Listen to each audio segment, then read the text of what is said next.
तेनालीराम, जिन्हें उनके बुद्धिमत्तापूर्ण उपायों और चतुराई के लिए जाना जाता था, हमेशा राजा कृष्णदेव राय के दरबार में अपनी सूझबूझ से चमत्कृत करते रहते थे। उनकी कोई भी चुनौती हो, तेनालीराम उसे हल करने में सक्षम होते थे। लेकिन एक दिन राजा कृष्णदेव राय ने तेनालीराम को ऐसी चुनौती दी जिसने सबकी सोच को उलट दिया। एक दिन राजा कृष्णदेव राय ने अपने दरबार में सभी मंत्रियों और दरबारियों को बुलाया। सभी दरबारी अपनी अपनी बातों में व्यस्त थे कि अचानक राजा ने आवाज दी, सुनो सब लोग, मुझे आज एक चुनौती है। दरबार में चुप सी छा गई। सभी मंत्रियों और दरबारियों की नजरें राजा पर थीं। राजा ने फिर कहा, मुझे एक ऐसा आदमी चाहिए जो कुछ भी खरीदने के लिए बिना पैसे खर्च किए अपनी पूरी शक्ति और बुद्धिमत्ता से चीजें प्राप्त कर सके। ये चुनौती सभी के लिए चौंकाने वाली थी। कोई भी व्यक्ति बिना पैसे खर्च किए चीजें हासिल कैसे कर सकता है? दरबार में सन्नाटा था। तेनालीराम, जो हमेशा किसी न किसी योजना में व्यस्त रहते थे, राजा के सामने पहुंचे और कहा, जहांपनाह, आपकी चुनौती का समाधान मेरे पास है। राजा ने तेनालीराम की ओर देखा और कहा, अच्छा राम, तो तुम इस चुनौती को स्वीकार करते हो। बताओ, तुम किस तरह ये करोगे? तेनालीराम मुस्कराए और कहा, मुझे थोड़ी देर का समय दीजिए जहांपनाह। मैं इसे हल करने के लिए अपना तरीका अपनाऊंगा। तेनालीराम ने योजना बनाई और अगले दिन वह दरबार में पहुंचे। उन्होंने राजा से कहा, जहांपनाह, मैं अपनी योजना पर काम करने के लिए तैयार हूँ, लेकिन मुझे दरबार के सभी अधिकारियों और व्यापारियों से कुछ वस्तुएं प्राप्त करनी होंगी। राजा ने आश्चर्यचकित होते हुए पूछा, वह कैसे? तेनालीराम ने मुस्कुराते हुए जवाब दिया, आप देखेंगे जहांपनाह। तेनालीराम ने सबसे पहले राजा के मंत्री से पूछा, मंत्री जी, क्या आप मुझे एक जोड़ी कपड़े दे सकते हैं? मंत्री जी चौंक गए और बोले, यह क्या सवाल है? आप खुद ही कपड़े खरीद सकते हैं। तेनालीराम हंसी के साथ बोले, मुझे इन कपड़ों की कोई जरूरत नहीं है मंत्री जी। मैं सिर्फ ये देखना चाहता था कि आप मुझे कैसे जवाब देते हैं।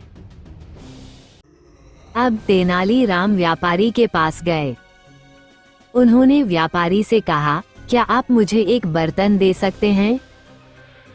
व्यापारी ने पूछा, क्यों तेनालीराम, तुम बर्तन क्यों मांग रहे हो? तेनालीराम बोले, मैं सिर्फ देखना चाहता था कि आप मुझे कैसे मदद करते हैं। मुझे इन बर्तनों की जरूरत नहीं है। ऐसे ही तेनालीराम ने सभी दरबारियों और व्यापारियों से वस्तुएं मांगी, लेकिन किसी ने भी उसे वस्तु नहीं दी। फिर वह राजा के पास गए और बोले, जहांपनाह, मुझे आपसे एक साधारण मदद चाहिए। राजा ने पूछा, क्या चाहिए तेनालीराम? तेनालीराम ने कहा, मुझे किसी वस्तु को मुफ्त में प्राप्त करने के लिए कुछ और सलाह चाहिए। राजा ने मुस्कुराते हुए कहा, तुमने सबको गुमराह कर दिया है, लेकिन तुम इस चुनौती को नहीं जीत सकते। तेनालीराम ने कहा, जहांपनाह, मुझे आपसे कुछ और मदद चाहिए।